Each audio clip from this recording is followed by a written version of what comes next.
आता महाराष्ट्रातील शेतकरी कर्जमाफी संदर्भात अत्यंत मोठी आणि निर्णायक अपडेट समोर आली आहे। राज्य सरकारच्या माध्यमातून शेतकरी कर्जमाफी संदर्भात अंतिम जी.आर. जारी झाल्याचा दावा करण्यात येत आहे।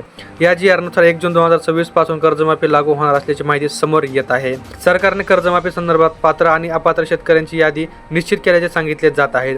या निर्णयानुसार मोठ्या प्रमाणात शेतकरी या योजनेच्या बाहेर जाण्याची शक्यता वर्तवण्यात आली आहे। प्राथमिक माहितीनुसार जवळपास 52 लाख शेतकरी या कर्जमाफीतून अपात्र ठरण्याची शक्यता व्यक्त केली जात आहे।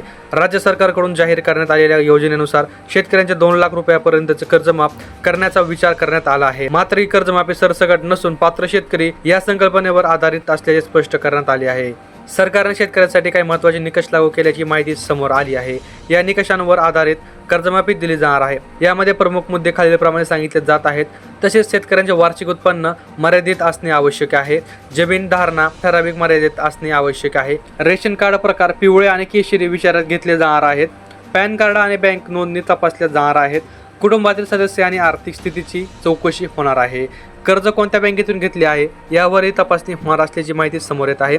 यांमध्ये खालील बँकांचा समावेश असू शकतो: जिल्हा मध्यवर्ती सहकारी बँक, राष्ट्रीयकृत बँका, खाजगी बँका, राज्यस्तरीय बँका। मात्र अंतिम निर्णय पात्रतेनुसार होणार असल्याचे सांगितले जात आहेत।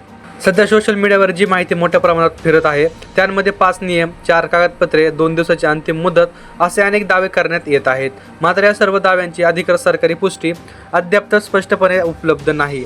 काही जिल्ह्यांमध्ये यादी तयार करण्यात आल्याचा दावा केला जात आहे। मराठवाडा आणि विदर्भातील शेतकऱ्यांना प्राथमिक टप्प्यात प्राधान्य दिले जाईल असेही सांगितले जात आहे। मात्र ही माहिती अधिकृत शासन दस्तऐवजावर आधारित नसल्याचे स्पष्ट करणे आवश्यक आहे। सध्याच्या माहितीप्रमाणे कर्जमाफी सरसकट दिली जाणार नाही, फक्त पात्र शेतकऱ्यांनाच या योजनेचा लाभ मिळणार आहे। यामुळे अनेक शेतकरी या योजनेच्या बाहेर जाण्याची शक्यता निर्माण झाली आहे। सध्या समोर असलेल्या माहितीनुसार 1 जून पासून कर्जमाफी लागू होण्याची चर्चा सुरू आहे।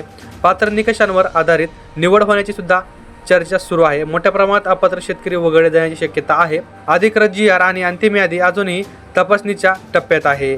या प्रमाणातील अंतिम अधिकृत जी.आर. आणि पात्र शेतकऱ्यांची पूर्ण यादी समोर आल्यानंतरच पुढील अपडेट अत्यंत महत्त्वाची असेल। नेमकी अंतिम पात्रता यादी काय असणार आहे, जिल्हानिहाय वितरण प्रक्रिया काय असेल आणि अधिकृत सरकारी स्पष्टता काय असणार आहे। राज्य सरकारच्या कर्जमाफी योजनेसंदर्भात जे नियम आणि पात्रता निकष समोर आले आहेत त्यावर आता अधिक स्पष्टता दिली जात आहे। या संपूर्ण प्रक्रियेत पात्र शेतकरी आणि अपात्र शेतकरी यांमध्ये मोठा फरक करण्यात येणार असल्याचे सांगितले जात आहे। पहिला आणि सर्वात महत्त्वाचा निकष म्हणजे शेतकऱ्यांचे आर्थिक उत्पन्न। या नियमानुसार ठराविक उत्पन्न मर्यादेपेक्षा जास्त उत्पन्न असलेले शेतकरी अपात्र ठरू शकतात।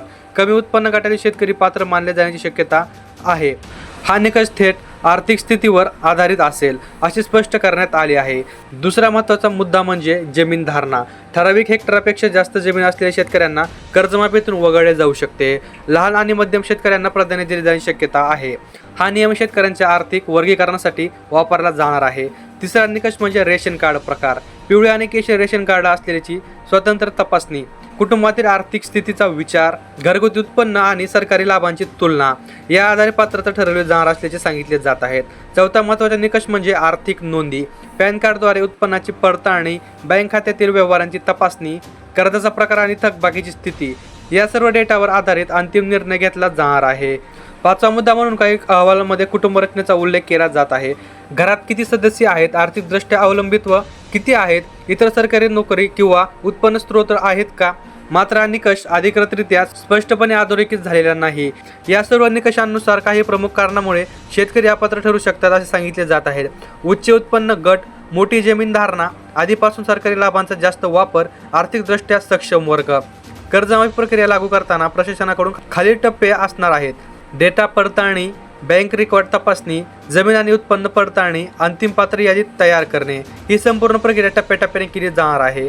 सध्या स्थितीनुसार सोशल मीडियावर फिरणाऱ्या अनेक माहितीमध्ये अंतिम जी.आर., 5 नियमांचे कठोर स्वरूप, 52 लाख शेतकरी अपात्र यांसारखे दावे हे सर्व अद्याप अधिकृतरित्या पूर्णपणे स्पष्ट झालेले नाहीत। म्हणून नागरिकांनी फक्त अधिकृत सरकारी घोषणांवर विश्वास ठेवणे आवश्यक आहे। सध्या कर्जमाफी संदर्भात प्रक्रिया सुरू असणे स्पष्ट आहे, मात्र अंतिम पात्रता यादी, अंतिम लाभार्थी संख्या आणि अंमलबजावणीची तारीख हे सर्व मुद्दे अंतिम सरकारी अधिसूचनेनंतर स्पष्ट होतील। या संपूर्ण प्रकरणावर पुढील अधिकृत अपडेट मिळताच त्याची सविस्तर माहिती दिली जाईल। शेतकरी कर्जमाफी संदर्भातील प्रत्येक नवीन नियम अत्यंत महत्त्वाचा ठरणार आहे, त्यामुळे आपल्या पेजला सबस्क्राईब नक्की करा। पुढची बातमी खूप महत्त्वाची असणार आहे। तर भेटूया लवकरच, तोपर्यंत जय महाराष्ट्र।